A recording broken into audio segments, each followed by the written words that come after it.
Hai semuanya, selamat datang lagi di YouTube channel aku. Sejak minggu lalu kita udah bahas tentang menerima diri sendiri. Sekarang kita ngerti kan betapa pentingnya kita menerima diri sendiri dan betapa berharganya hidup kita. Nah, buat kamu yang nonton, kamu harus tetap stay jadi manusia yang berharga dan memandang diri kamu seperti Tuhan memandang kamu. Dan yang belum nonton, kamu boleh nonton habis video ini, oke? Seperti yang aku janjikan minggu lalu, kalau minggu ini aku akan bahas tentang menerima masa lalu. Well, memang banyak banget orang gak bisa menerima dirinya sendiri. Tapi banyak banget orang juga yang tidak bisa menerima masa lalunya. Dan waktu kita gak bisa menerima masa lalu kita sama aja menghancurkan masa depan kita. Kita harus ingat itu, teman-teman. Banyak banget alasan-alasan kita gak bisa menerima masa lalu kita. Dan menurut kita memang wajar, susah banget menerima masa lalu. Kalau misalkan di kita nih, masa-masa remaja dan pemuda, mungkin kita gak bisa menerima masa lalu kita karena faktor keluarga. Kita gak bisa terima waktu orang tua kita memilih untuk berpisah. Kita gak bisa terima waktu kita inget gimana perlakuan orang tua kita ke kita. Kita gak bisa lupa waktu kita merasakan luka-luka, menurut kita itu sangat amat melukai kita. Dan yang melakukan itu adalah orang-orang terdekat kita sendiri. Bisa papa kita, bisa mama kita, bisa kakak kita, bisa siapapun orang yang kita cinta. Nah, bisa juga nih teman-teman, faktor yang bikin kita gak bisa menerima masa lalu kita adalah ketika kita gak bisa terima kalau kita sudah melakukan hal-hal yang salah. Waktu kita gak bisa terima kalau kita sudah melakukan hal-hal yang harusnya kita gak lakuin. Atau kita nggak bisa terima waktu orang lain melakukan hal yang salah kepada kita. Entah secara fisik ataupun kata-kata. Nah, itu semua benar-benar mempengaruhi pilihan-pilihan kita saat ini. Jadi tanpa kita sadari, masa lalu kita, itu kita bawa ke masa depan kita. Tanpa kita sadari, masa lalu kita bawa ke hari-hari depan kita. Maka itu teman-teman, sering banget kita kan gak sadar nih kalau kita tuh hidup dengan masa lalu kita. Kita kan gak sadar nih kalau kita hidup dengan masa lalu kita. Karena kita gak sadar, kita tuh suka loh ngorbanin orang lain. Kita jadi melihat orang lain dengan kecurigaan. Kita jadi melihat orang lain dengan kekecewaan. Belum apa-apa kita udah curiga. Belum apa-apa kita udah ngerasa terluka. Belum apa-apa respon-respon yang kita buat secara spontan itu terpengaruh karena masa lalu kita. Karena kita bawa masa lalu kita. Nah, betapa bahayanya kalau masa lalu kita selalu kita bawa kemana-mana. Selalu kita bawa ke hubungan kita sama orang lain. Ke masa depan kita. Itu bahaya banget teman-teman. Karena bukan cuma berpengaruh sama masa depan kita. Itu berpengaruh sama nasib kekal kita. Karena bagaimana caranya kita mengerti kehendak Tuhan.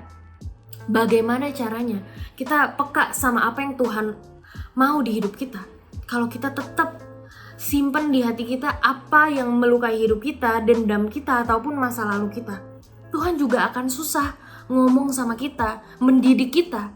Kalau dari didikan awal Tuhan aja kita udah gak terima.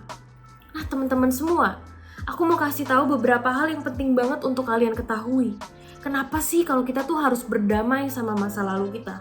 Yang pertama, karena jangan mau merusak masa depan dengan masa lalu. Karena masa lalu itu bukan hanya untuk disesali, tapi untuk dipelajari. Ingat teman-teman, jangan merusak masa depan dengan masa lalu. Karena masa lalu bukan hanya untuk disesali, tapi untuk dipelajari. Banyak kita nyesel banget sama masa lalu. Akhirnya kita bawa kemana-mana. Dan karena kita bawa, itu jadi menentukan pilihan-pilihan hidup kita. Dan waktu menentukan pilihan-pilihan hidup kita jadi gak jarang mengorbankan orang lain. Bahkan gak sadar mengorbankan diri kita sendiri. Karena saking takutnya kita mengulang masa lalu. Mungkin gak ada di antara kalian seperti yang aku bicarakan setelah ini ya. Misalkan kayak gini teman-teman. Kamu ada yang benci sama orang tua kamu. Mungkin kamu cowok, kamu benci sama papa kamu. Kamu bilang, aku gak mau hidup kayak papa. Tapi saking bencinya hidup kamu, saking bencinya masa lalu, saking kamu membenci masa lalu, kamu bawa tuh kelakuan papa kamu di hati kamu. Papa kamu dulu A, papa kamu dulu B, papa kamu dulu C. Atau kamu sebagai perempuan, mama kamu dulu gini. Kamu gak sadar kalau kamu pun seperti mereka. Karena kamu bener-bener inget sama masa lalu kamu. Beda loh sama orang yang berdamai sama masa lalu. Mungkin dia sesali, mungkin dia kesel sama masa lalunya, tapi dia bilang, enggak, itu berkat dari Tuhan. Aku mau belajar dari masa lalu aku biar aku nggak mengulang hal yang sama. Nah, teman-teman, waktu kita nggak bisa berdamai sama masa lalu kita itu merusak masa depan kita. Jangan jadikan masa lalu itu sebagai hal yang hanya disesali, tapi harus jadi hal yang dipelajari, yang tidak akan kamu lakukan lagi di masa-masa depan kamu. Oke? Itu yang pertama. Itu yang pertama yang harus kamu ingat. Yang kedua, jangan merusak rencana Tuhan yang besar hanya karena kamu masih gak mampu lihat rencana Tuhan yang panjang. Seperti yang aku suka katakan juga di video-video sebelumnya, kita cuma lihat segini. Masa lalu kita tuh sekecil ini, tapi rencana Tuhan yang panjang itu masih panjang banget. Tapi kamu lihatnya cuma segini, dan ini jadi akhir dari hidup kamu. Waktu kamu memandang masa lalu kamu sebagai doomsday atau kiamat di hidup kamu, begitu juga dengan rencana Tuhan di hidup kamu, jadi mati. Kalau kamu melihat rencana Tuhan nih, yang besar itu, yang panjang, kamu akan melihat rencana Tuhan yang kecil ini, yang menurut kamu salah ini, jadi berkat yang panjang untuk masa depan kamu. Bukan untuk hal yang kamu, ini kiamat, gue gak mau lagi hidup kayak masa lalu. Kamu hidup dalam penyesalan, kamu hidup dalam kesedihan, hidup dalam luka. Rencana Tuhan pun akan berhenti di hidup kamu ketika kamu menyesali itu semua. Tapi rencana Tuhan yang besar, itu benar-benar akan membukakan hidup kamu, akan terbuka di hidup kamu ketika kamu terbuka sama didikan-didikan Tuhan.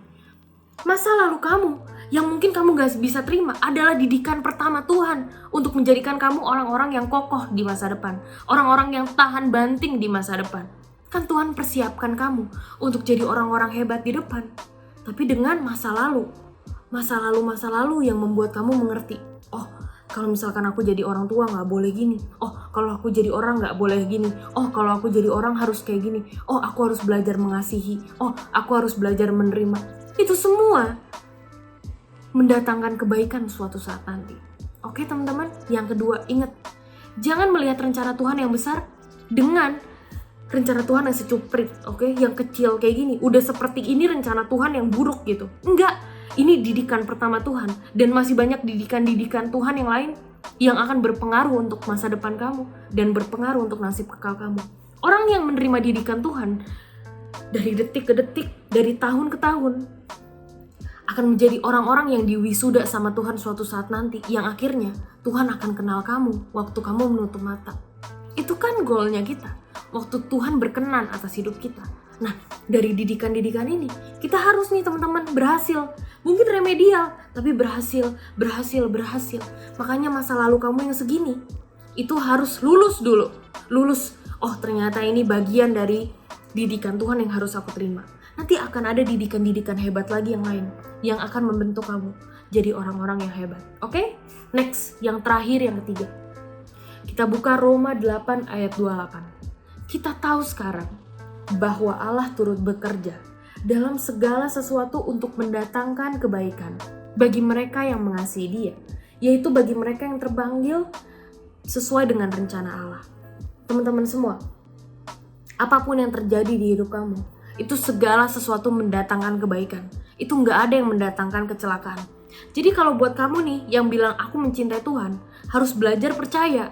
Ingat, aku sering banget ngomong ini, percaya itu tentang penyerahan diri atau menyerahkan diri kepada Tuhan. Ketika kamu benar-benar percaya, didikan Tuhan seburuk apapun, itu mendatangkan kebaikan buat kamu. Nah teman-teman semua, masa lalu boleh buruk, tapi masa depan jangan buruk. Kamu gak bisa mengubah sejarah hidup kamu, tapi kamu bisa mengubah masa depan kamu. Kamu gak bisa mengubah sejarah hidup kamu, tapi kamu bisa belajar dari sejarah hidup kamu. Jangan biarin masa lalu kamu menghantui hidup kamu.